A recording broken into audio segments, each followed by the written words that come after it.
શિરોજ ગામના સરપંચ દ્વારા મને પણ ગઈકાલે રાત્રિના સમાચાર આપવામાં આવેલા કે એક ભાઈ દારૂના પીવાથી મૃત્યુ થયું છે. બે જણા જે છે એ ઘરે પથારીમાં પડ્યા છે અને એક વ્યક્તિ પાવન હોસ્પિટલમાં દાખલ થયેલ છે. દારૂનું આ દૂષણ, દારૂની આ બધી માટે ભૂતકાળમાં સતત સમયાંતરે, હું ધારાસભ્ય હતો ત્યારે અને ધારાસભ્ય નથી ત્યાર પછી પણ પૂર્વ ધારાસભ્ય તરીકે જિલ્લા વહીવટી તંત્રમાં પોલીસ અધિક્ષકને અને સ્થાનિક પોલીસ વહીવટી તંત્રને હું સમયાંતરે રજૂઆતો કરતો આવ્યો છું કે ઉના તાલુકા શહેરમાં અને તાલુકાના ગ્રામ્ય વિસ્તારમાં દેશી દારૂ, વિદેશી દારૂની બેફામ ખુલ્લમ ખુલ્લા પોલીસની મહેરબાનીથી ચાલી રહ્યું છે.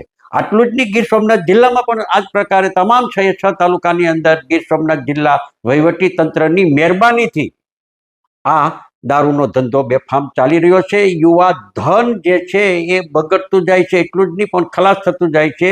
નાની ઉંમરની બહેનો વિધવા થાય છે, પરિવારો નોધારા થઈ જાય છે, આધાર વિનાના થઈ જાય છે. ત્યારે આ દૂષણને ડામવા માટે સમયાંતરે રજૂઆત કરવા છતાં પણ પોલીસની મિલી ભગત અને હપ્તા પદ્ધતિથી, કારણ કે પોલીસને આવક આવે છે, જો આ દારૂનો ધંધો બંધ કરાવે તો પોલીસની આવક બંધ થઈ જાય.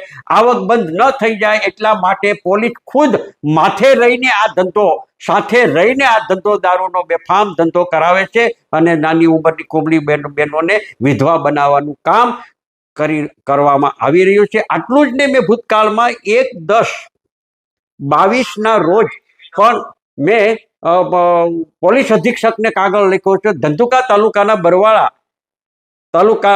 તાલુકાના રોજીત ગામની અંદર એક લઠ્ઠાકાંડ થયેલો અને ઘણા બધા એમાં મૃત્યુ પામેલા હતા. અને એ મૃત્યુને કારણે એ જ વખતે મને શિલોજ ગામના તત્કાલીન સરપંચે રજૂઆત કરેલી. રજૂઆત કર્યા પછી મેં મારા પત્રની અંદર પણ લખાવ્યું છે કે શિલોજ ગામની પ્રાથમિક શાળાની બાજુમાં બાપા સીતારામની મઢુલી જે છે એની બાજુમાં, જ્યાં સરકારી ઓફિસો છે એની બાજુમાં ખુલ્લમ ખુલ્લા દારૂ વેચાય છે, છતાં પણ ઉના પોલીસના પેટનું પાણી હલતું નથી અથવા એને કોઈ પણ અસર થતી નથી. એ પછી પીએસઆઈ હોય, સ્થાનિક પછી બીટ જમાદાર હોય, પીઆઈ હોય, અને સ્થાનિક ડીવાયસપી હોય અને જિલ્લા કક્ષાની મુખ્ય પોલીસ અધિકારીઓ હોય, આ બધાની મિલી ભગત, પછી એસઓજી હોય, એલસીબીજી હોય, આ બધાય છે એ મહિને હપ્તા પદ્ધતિ ચાલે છે. અને ભૂતકાળની અંદર તો વાંસોજ હોય, વાંસોજમાં તો એક મહિલા બેને પણ જાહેરાત કરી હતી કે પોલીસને અમે હપ્તા આપીએ છીએ. એટલે આ પ્રકારની સિસ્ટમથી દારૂનો ધંધો, અસામાજિક પ્રવૃત્તિ,